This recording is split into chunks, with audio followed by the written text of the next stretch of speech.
The ideas expressed in the following presentations are those of the speakers and do not necessarily reflect the views of ACI or its committees. ACI web sessions are recorded at ACI conventions or other concrete industry events and will be made available for viewing free of charge for 1 week. Thereafter, they will be archived on the ACI website or added to ACI's online CEU program, depending on their content. You can earn continuing education credits through ACI's online CEU program. Visit www.concrete.org to register. ACI conventions provide an opportunity for networking and for keeping up to date with the latest in concrete technology and practices.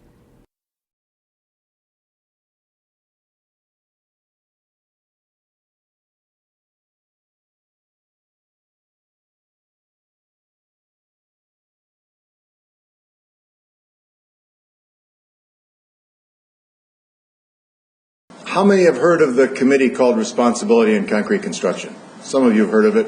How many have never heard of it? It's okay. Sometimes we're a committee that people haven't heard of. We are a former board committee known as RCC, for Responsibility in Concrete Construction.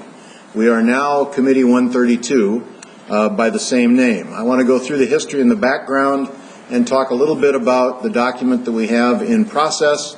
There were some copies of it up here, and we may be running out of copies, and I apologize. It's available on the ACI website as well at our committee area, I believe. By way of history, the Responsibility in Concrete Construction Committee was organized in 1987.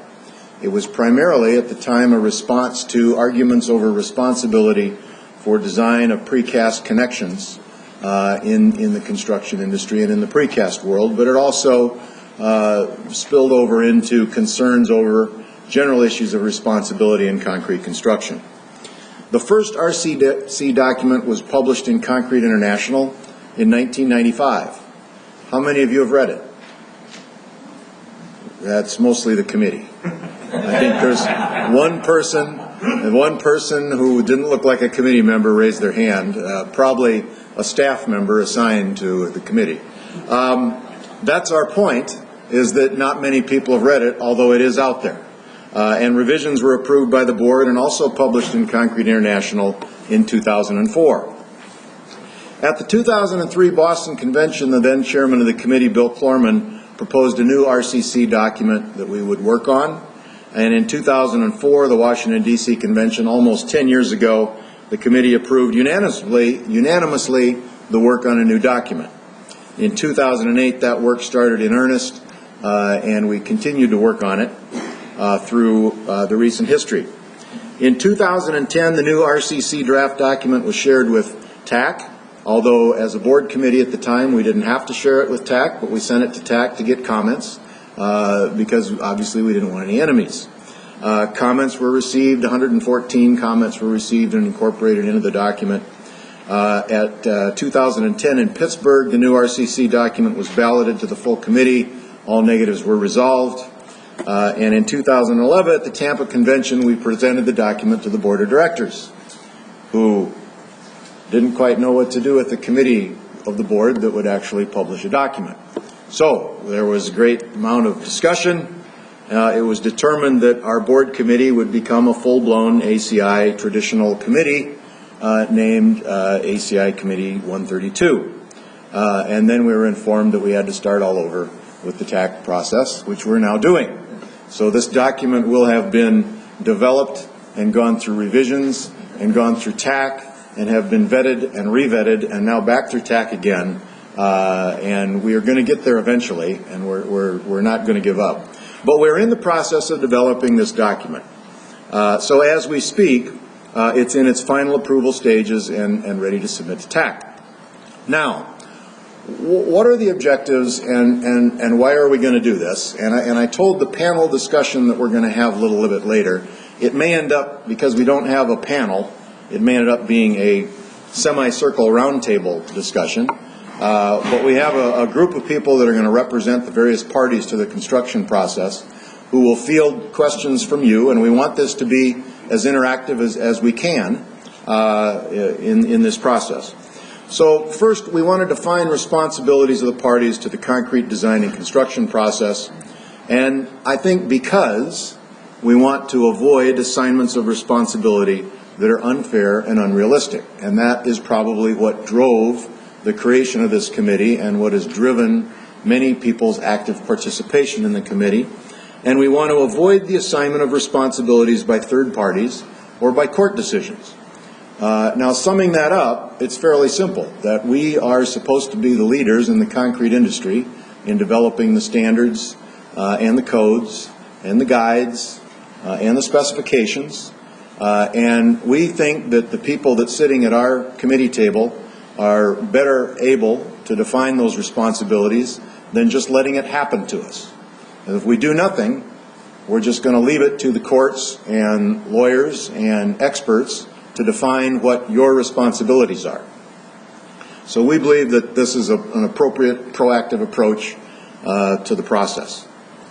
Now, there's a couple things, before we get into the meat here, there's a couple things that I want to introduce to you to make sure we all start at the same level. Because when I start talking about responsibility, immediately everybody gets nervous, because for designers and contractors, we're talking about really the standard of care, what the responsibilities of various parties ought to be. So we want to make sure that everybody understands that the very first paragraph of this document says some very, very important things. First of all, it says that this document is intended as a guide for defining responsibilities of the various parties involved in the design and construction of concrete structures in the United States of America. We're not professing at this point to define responsibilities anywhere other than the United States of America, and we are talking about this being a guide. And while the document is primarily directed to the project United States, the guidance presented may be applicable to contractual relationships addressing concrete construction in other parts of the world. The responsibilities of each party in a concrete construction project should be adequately described in the contracts between the parties. Now, if the contracts between the parties adequately described all those responsibilities, this committee wouldn't be necessary. And this document wouldn't be necessary, okay? And I want everybody, before we start debating the document, to realize that this should include the responsibility for the owner's project objectives. And it is important that the party controlling the process, usually the owner or an owner's representatives, make certain that the responsibilities of the parties are clear, coordinated, and concise.